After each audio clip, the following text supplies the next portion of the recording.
Makanya buang semua kotoran-kotorannya. Karena dari penuturan Dewi Nawang Asih atau Kanjeng Ratu Kidul, beliau mengatakan bahwa memang sebetulnya ada sekelompok orang yang tidak ingin ibu kota negara ini jadi.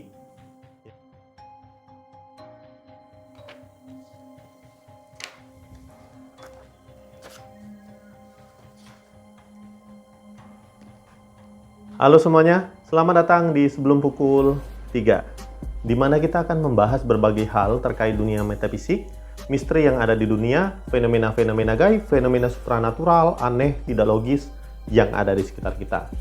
Dan kali ini kembali pada segmen Sudut Pandang Metafisika.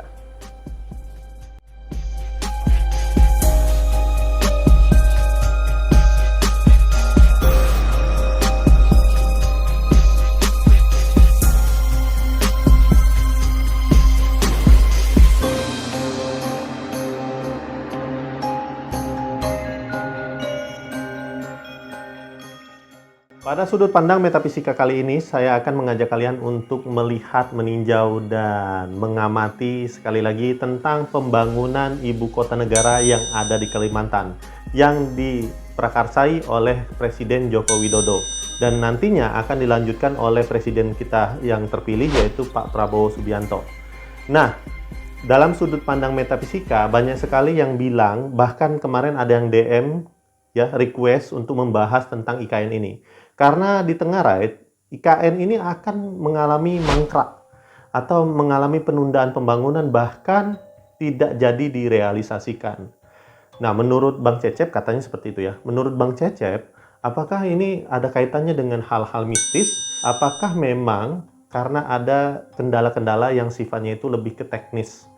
Baik itu keuangan ataupun hal-hal lain yang berkenaan atau yang berkaitan dengan pembangunan ini.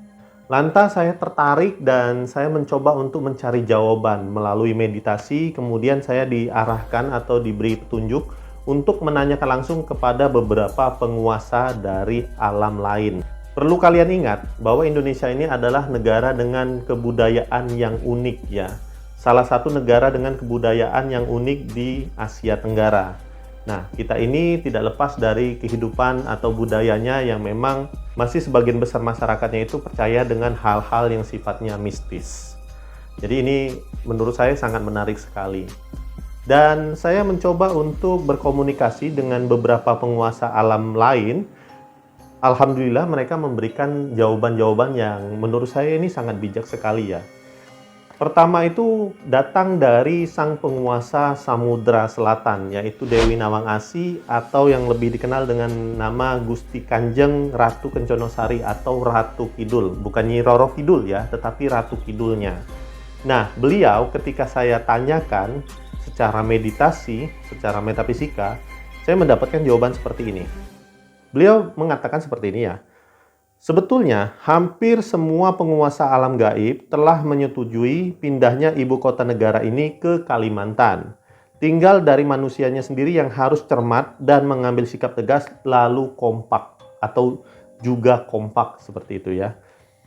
Mereka sadar bahwa ada sekelompok orang berpengaruh. Mereka di sini maksudnya pemerintah ya, pemerintah yang ingin menjalankan rencana pemindahan ibu kota ini. Mereka sadar bahwa ada sekelompok orang berpengaruh yang sengaja mengganggu rencana ini lantaran urusan perut dan syahwat mereka. Itu sebabnya mereka lebih hati-hati dan nampak sedikit terjebak. Maka hendaklah, ya ini saran untuk pemimpinnya, hendaklah sang pemimpin menundukkan kepala dan kembali pada rakyatnya. Itulah kunci dari keberhasilan proyek ini. Ya, itu dari Samudra Selatan yang bilang seperti itu. Kalau di luaran sana nanti ada yang bilang, bohong, itu drama, itu cuma halusinasi doang, terserah. Saya hanya menyampaikan apa yang memang saya dapat ya. Kalau memang tidak ada petunjuk sama sekali, maka tidak akan saya sampaikan, tidak akan pernah malahan.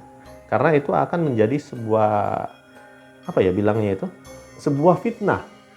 Yang nantinya fitnah itu menjadi dosa jariah, dosa yang terus-menerus.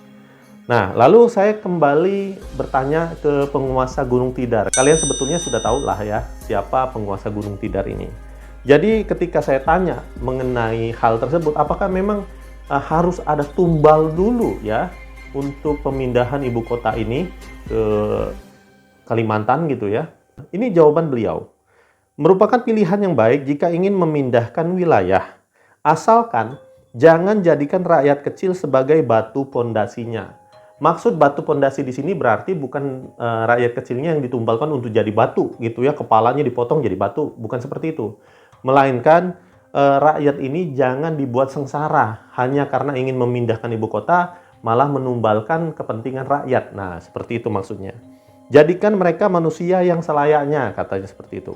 Agungkan rakyat, maka Tuhan akan mengagungkan kedudukan kalian. Nah, ini pesan untuk para pemimpin yang saat ini berencana untuk memindahkan ibu kota negara.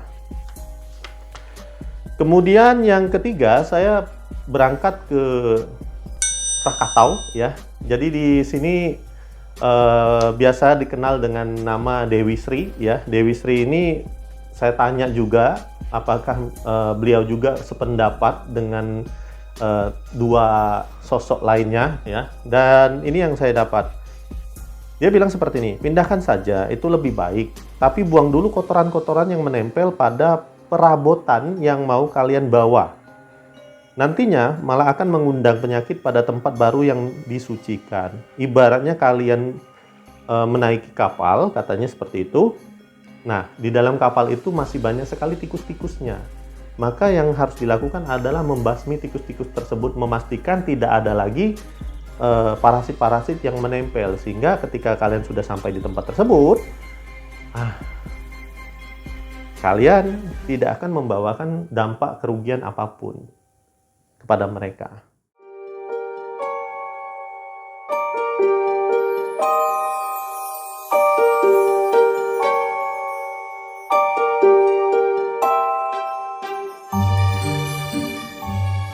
Jadi dari tiga sosok ini bisa kita simpulkan bahwa sebetulnya tidak ada hal-hal yang berkaitan dengan istilah-istilah tumbal ya.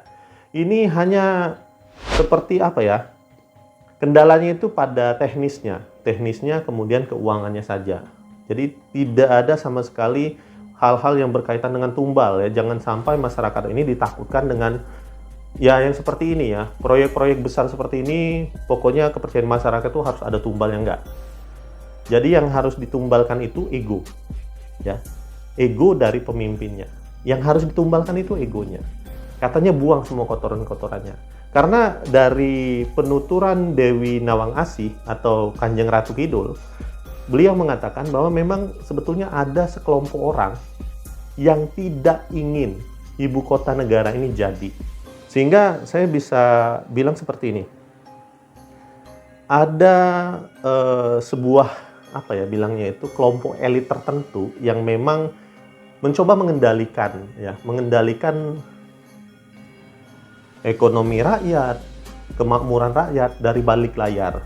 Dan sebetulnya pemerintah ini tahu, namun mereka ini tidak bisa berbuat banyak. Nah, yang disarankan oleh Dewi Nawang Asih itu ya kembali ke rakyat. Sama juga seperti yang disampaikan oleh penguasa Gunung Tidar tadi. Hendak kembali ke rakyat. Karena cara mengatasi orang-orang yang memiliki pengaruh dan mereka ini orang-orang yang jahat atau bisa dibilang antek-antek dajjal seperti itu ya. Caranya dengan kembali ke rakyat. Karena bagaimanapun seperti amanah dari para pendahulu kita, dari pahlawan yang telah gugur, kekuasaan terbesar itu ada di tangan rakyat. Presiden dan seluruh jajarannya itu masuk dalam ranah pembantu atau mereka yang melayani rakyat ya. Jadi harus benar-benar menumbalkan ego ya, menghilangkan ego itu, tumbalkan saja ego itu. Jadi benar-benar seperti yang disampaikan tadi, tunduk ya, menundukkan kepala, meminta mohon dan meminta bantuan rakyat agar semua masyarakat ini bisa kompak ya. Ketika semua masyarakat Indonesia ini kompak, orang-orang seperti itu yang berpengaruh, yang bisa dibilang elit nasional, bukan elit global ya, elit nasional ini nggak berani macam-macam lagi. Karena mau tidak mau ya, saya perlu jelaskan kepada kalian semua, kesengsaraan, kemiskinan kalian, susahnya lapangan pekerjaan, ini tidak semata-mata karena keadaan dan pemerintah, tetapi memang sudah dikondisikan oleh sekelompok orang tertentu.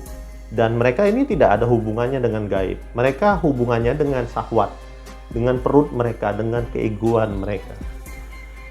Jadi penting bagi kita untuk masyarakat, kalau misalkan kalian tidak suka dengan para pemimpin, hendaknya kalian diam saja.